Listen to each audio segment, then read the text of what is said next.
Listen, folks, I've been dropping hints all night. The competition out there has been quite stiff because Nigel Farage has entered the jungle. I'm a Celebrity, Get Me Out of Here. The first episode has just aired. I think it's coming to an end in a couple of minutes. So what we've done, in order to prop up the very stellar ratings that we enjoy here on Mark Dolan tonight, we've had cat videos because I know that you love a cat video. So well done to Maria for editing these earlier in the day. So, Faye, let's play out our final cat video before we sink our teeth into Nigel Farage.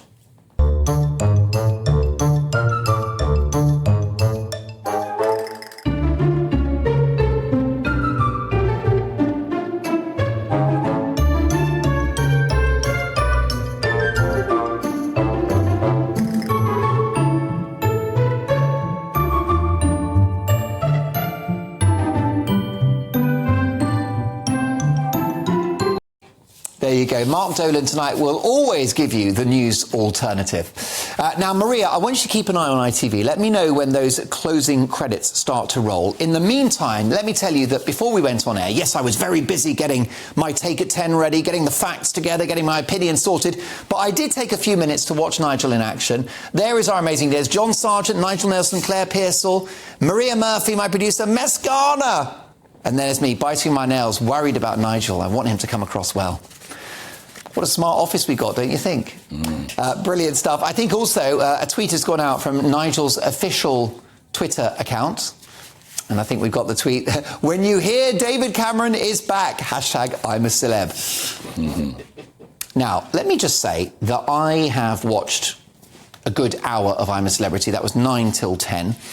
And I think Nigel has come across brilliantly. He's been the guy that we know him to be, personable. He hasn't fallen out with anyone. He's done his first challenge. He took it like a man. He's getting on with folk. He's chuckling away. He looks like he's having a brilliant time. So, Nigel, so far so good. Well done, mate. You are smashing it.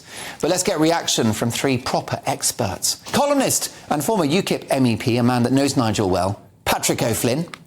TV star and former I'm a Celeb contestant, the very first series, Christine Hamilton, and television news legend John Sargent.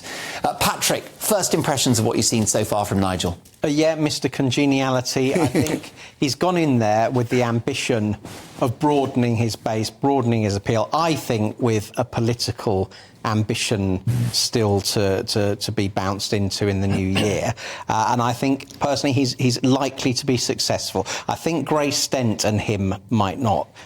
Right, she's a sort of Guardian food writer. Very much. And she's written some quite harsh things about him in the past. I think she even joked about his air crash that he was involved in. That's right. But I think as well, Fred Syria is also a Remainer. Yeah. But I think Nigel and him will get on fine. I just think that's the one thing that Nigel and Grace Dent, I predict, won't be a meeting of minds. But I think he'll get on famously with everybody else. There you go. Back to me for a second, if you can, because let me just say one thing. I watched the opening little skit from Anon Deck. Now, I'm a big fan of Anon Deck. I used to work with them. Two nicer men in TV, you won't find. But they started the show with jokes about GBNews. Yes, folks, they can't stop talking about us. And what they said is that it's very unfortunate for GBNews' viewers to lose Nigel Farage. So they said, we're going to apologise to the GBNews viewers for taking Nigel off you. So we want to say sorry to, what were they called, Maria? Keith and Linda. That was their gag. They said, sorry, Keith, sorry. So their joke is that we've got two viewers. Well, we know that we've got plenty more than that, but it's great that Anon Deck are now talking about GB News on the national airwaves. And I think, Christine Hamilton, that's another big advantage of Nigel going into the jungle. It brings a lot of eyes onto Nigel and a lot of eyes onto us. It absolutely does. And so far, he's done brilliantly. When things might start to break down, not for Nigel necessarily, but is when they begin to get on each other's nerves. At the moment, all we've seen is very palsy-walsy, and they've done their trials, and of course Nigel did brilliantly. He got all three, as we knew he would. I think he'll get voted for trials, until people realise that he just does them, and that's boring. They want people to not do the trials. Have a horrible time. Have they a want horrible people time. crying. They do, and they don't want people to bring home the stars, because that means they don't get any food, and then they all get grumpy and crotchety, and they get on each other's nerves. But to be honest, I am having difficulty sorting everybody else out. I was sitting there earlier on, writing writing these little notes, and I mean, it's awful. I've put sort of toothy, gobby, that sort of thing to try and... You've had to give them nicknames because you don't know who the hell they are. Because I don't know who they are. But I'll tell you, the one thing I think is good about this programme, not the one thing, is that people vote positively. You vote for the person you want to stay in when it gets to that. At the moment, you're voting for Charles. But it means that people can't gang up on Nigel and all say, we'll vote him out, the people who don't like him. You can't do that. You have to vote positively. So I think he'll do really well. I don't know whether he'll win because I don't yet know who the others are. He may not be quite sort of generally all-rounder nice enough, because those are the people who win. I can say that because I didn't win. You see, I wasn't nice enough. Tony Blackburn won. No, Tony Blackburn won. He was much more wholesome than I am. Well, I don't know. I'll take Christine every day of the year and look at that with a little shiner. You really walked the walk.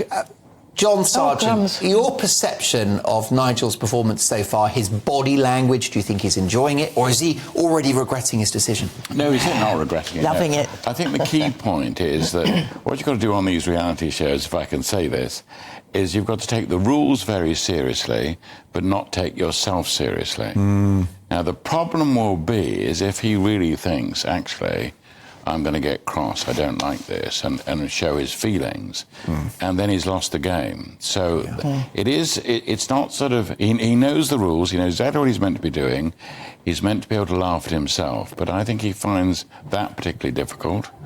I think he will find all sorts of getting on with people very well, but there could one on a point where he may just say, I just hate you all, I just hate this.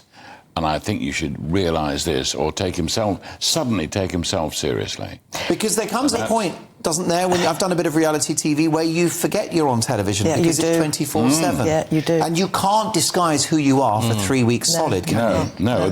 But what you've got to do is, obviously, being used to being on television is a tremendous advantage. So you're really not bothered, and you're not listening to people at home saying, I like the bit where you did this. He's got to be very careful not to watch the rushes, not to try and get any description of what he's doing. He can't. There's absolutely... You are completely and utterly cut off. Good. You don't even know what time it is, what day of the week. Don't you ever get messages, though? No, messages of any nothing kind. at all. What about it? Can he have a secret stash of old speckled hen or anything like that, or some chewing tobacco? I have heard, and I bit of snuff. Really hope this is not correct, that he's going to be allowed to have cigarettes, which I think is outrageous. If I was in there with him and he was having cigarettes, I would demand alcohol. He says he can't live without cigarettes. I can't live without my glass of wine. It's supposed to be a level playing field. But they won't keep their word. I hope that's not true. They'll just take the cigarettes from him. Well, I hope so. Great fun. And at that point, he may get cross. Patrick, he may. You know Nigel well. Is there a potential downside? Could he lose his rag? Tell me about the darker side of the man we love. Oh, go on, Patrick. Go on. Back in the day, he has a what can you say? A sort of he's got a sort of steel, hasn't he? He certainly has. I mean, back in the day in UKIP campaigning initially to force an EU referendum, onto the table, and everyone in the established parties sort of mocking us.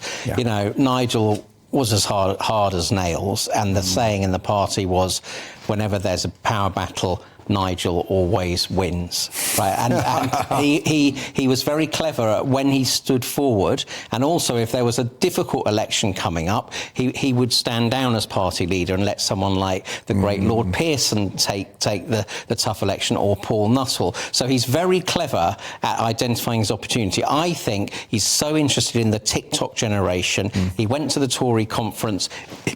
He was mobbed by the teenagers there, the young people. He's almost like the Madonna of politics, the performer Madonna, and he reinvents himself. I think he's strongly fixated on broadening his appeal, and he has big things politically in mind next year. Christine, someone been talking about boycotting the show. Do you think ITV have risked anything by putting Nigel in the jungle? No, I don't. But just to pick up before I answer that and what Patrick, he is a born performer. He loves performing, and he's got an audience of millions and millions, and he will be 100% aware of that, even though he's used to having the cameras. But no, I don't think so. There's been all this thing on Twitter. I refuse to call it X, which I Me too. find it's very sinister. It's horrible. It's Twitter.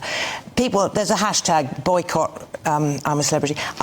Some will, of course they will, but they probably wouldn't watch anyway. I think most people will be so fascinated to find out how they'll turn in, because from the flabby comfort of their armchairs with their gin and tonic at their side, they will want to see Nigel and others having a hard time. That's one of the deep attractions of the programme. Have you seen yet any evidence, John, that the editors have got it in for Nigel? Could they stitch him up in the cutting room? No, I think, if anything, the bit that I watched, the bit that I was terrified, was the vertigo one, where they're suspended 100 metres above the ground in a skyscraper. Yeah. Now, I noticed that our Nigel wasn't there for that, and I thought that they were perhaps going easy with him. Because what if he really found that too horrible? Yeah. Now, I do understand Nigel's got a couple of historic injuries, hasn't he? He's got a problem with his neck and a problem with his back after, was it a helicopter crash or a plane? Light plane. So I suppose that might have been his get-out. Well, I don't know, but he can't go on saying that. But that's particular, people of his age, vertigo is a key point. Yeah. People find difficult. You're either balance more difficult. You either like heights, I love heights, or you're afraid of them. So maybe he said that he enjoyed heights, and that's why they cut him out. Well, I think, I think that would be hard for anyone. Yeah. Unless you're, in fact, very used to climbing up buildings and things. But at that height, it's I would have thought very nerve-wracking, and they were clearly very frightened. I mean, what we read is that ITV may have paid Nigel considerably more than some of the lesser-known competitors. Rumours of £1.5 million. Exactly. And they know he's... Look at John's eyes lighting up. Next year, John. They know he's, quote, a Marmite character. So, and also the show, I assume, makes most of its money on the premium phone lines. So lots of people ring in to vote for Nigel, lots of people ring in to vote against him. I would have thought the editors of the show would view it as a disappointment when Nigel to get knocked out before the last 3 or 4. He won't. Oh, they want him to be kept in. He'll be in there a They long don't want time. him to be injured. I mean, that's the key point. They don't want any of them to be injured. No, seriously.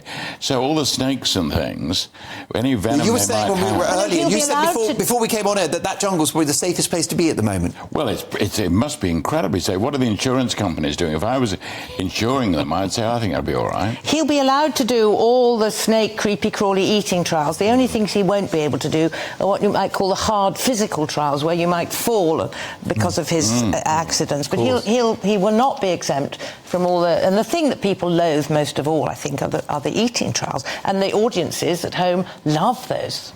When I did it in the first series, only one person had to do that, and it was Uri Geller. And do you know, he set the standard. He just went right through 6 dishes, ate the whole lot, the disgusting stuff.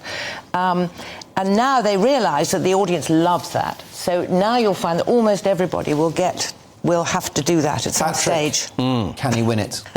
I think my prediction, he'll get to the final 2 because he's going in with a bigger fan club than anyone else, but he's also got a bigger kind of unfan club. So if there's a slightly sort of younger, glamorous, lovely person who in the final 2 is seen as the Stop Nigel candidate, they may pip him at the post. So I predict he'll come running. He'll have to put on a bikini and go under the shower. That's what he needs to do to win. That's a good idea. I think the problem also, the public do tend to build people up. Oh, yes. They love to see them crash down. Oh, don't they? So, I mean, the idea that, it's all lovely and it's all lovey-dovey and the public will love him and it's all simple. No, it could be just where it turns. And ITV want it to turn, because that's the secret sauce of the show, for people to fall out, for things to go wrong. Yeah, they want rows. And they want Nigel to say something outrageous that gets him cancelled. Will he do that? And they very carefully pick people who are not going to get on. They pick people who have completely different profiles. And I don't know about the others yet, but I bet they've got a winner on their hands. Oh, listen, I'd go into the jungle with you 3 anytime. Oh, there's a vote of confidence. What a delight to be joined. Would we still get on when we came out? That's the trouble. Always. I'd have a secret stash of Jacob's Creek for you, Steve. Thank you. Just to keep you on side.